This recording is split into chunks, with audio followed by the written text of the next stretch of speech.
आज की स्टोरी है बहरूपिया गधा। एक नगर में एक धोबी था। उसके पास एक गधा था जिस पर वह कपड़े लाद कर नदी तट पर ले जाता था और धुले कपड़े लाद कर लौटता था। धोबी का परिवार बड़ा था। सारी कमाई आटे दाल व चावल में खप जाती। गधे के लिए चारा खरीदने के लिए कुछ न कुछ बचता। गांव की चरागाह पर गायें भैंसें चरती। अगर गधा उधर जाता तो चरवाहे डंडों से पीट कर उसे भगा देते। ठीक से चारा न मिलने के कारण गधा बहुत कमजोर होने लगा। धोबी को भी चिंता होने लगी क्योंकि कमजोरी के कारण उसकी चाल इतनी धीमी हो गई थी कि नदी तक पहुंचने में पहले से दुगना समय लगने लगा था।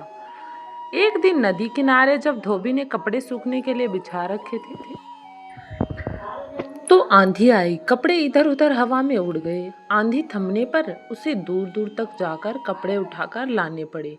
अपने कपड़े ढूंढते हुए वह सरकंडों के बीच घुसा।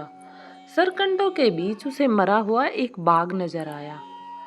बाघ को देखकर पहले तो धोबी डरा, फिर धोबी कपड़े लेकर लौटा और गट्ठर बंधे पर लादने लगा। गधा लड़खड़ाया। धोबी ने देखा कि उसका गधा इतना कमजोर हो गया है कि एक दो दिन बाद बिल्कुल ही बैठ जाएगा। तभी धोबी को एक उपाय सूझा। वह सोचने लगा, अगर मैं उस बाघ की खाल उतार कर ले आऊं और रात को इस गधे को वह खाल उठाकर खेतों की ओर भेजूं तो लोग इसे बाघ समझकर डरेंगे। कोई निकट नहीं फटकेगा। गधा खेत में चर लिया करेगा और गधा कैसा हो जाएगा, बिल्कुल मोटा ताजा। धोबी ने ऐसा ही किया। दूसरे दिन नदी तट पर कपड़े जल्दी धोकर सूखने डाल दिए और फिर वह सरकंडों के बीच जाकर बाघ की खाल उतारने लगा। शाम को लौटते समय वह खाल को कपड़ों के बीच छुपाकर घर ले आया। अब उसे ये भी तो डर था कि कहीं कोई इसे देख ना ले। उसके बाद रात को जब सब सो गए तो उसने बाघ की खाल गधे को उठाई और गधा दूर से देखने पर बाघ जैसा ही नजर आने लगा। धोबी भी संतुष्ट हुआ। फिर उसने गधे को खेतों की ओर खदेड़ दिया। गधे ने एक खेत में जाकर फसल खाना शुरू किया। रात को खेतों की रखवाली करने वालों ने खेत में बाघ देखा तो वे डरकर भाग खड़े हुए।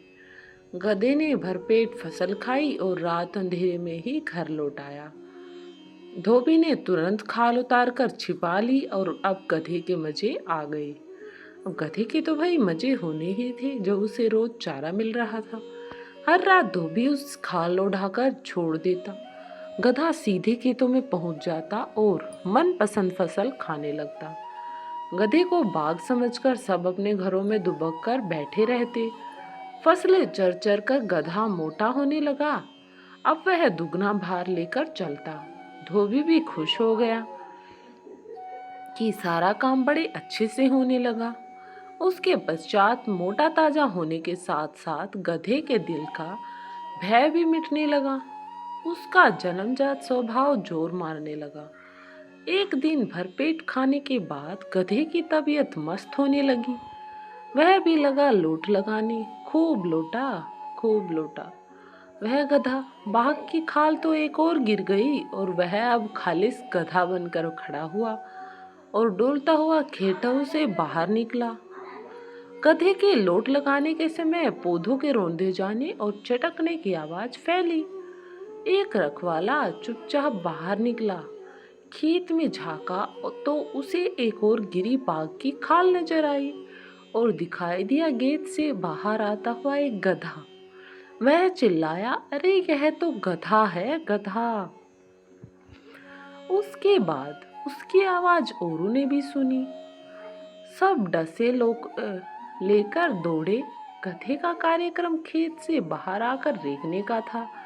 उसने मुंह खोला ही था कि उस पर डंडे बरसने लगे। क्रोध से भरे रखवालों ने उसे वहीं ढेर कर दिया। उसकी सारी पोल खुल चुकी थी। धोबी को भी वह नगर छोड़कर कहीं और जाना पड़ा क्योंकि धोबी का तो गधा ही मर गया था। इस कहानी से शिक्षा मिलती है कि पहनावा बदलकर दूसरों को कुछ ही दिन धोखा दिया जा सकता है। अंत में असली रूप सामने आ ही जाता है। दोस्तों, ये थी आज की प्रिय स्टोरी। पसंद आई हो तो वीडियो को लाइक करें और चैनल को सब्सक्राइब करें ताकि आने वाली और भी एजुकेशनल शिक्षाप्रद कहानियाँ आपको मिलती रहें और आप भी जीवन में नई नई सीख अपनाते रहें। Thank you.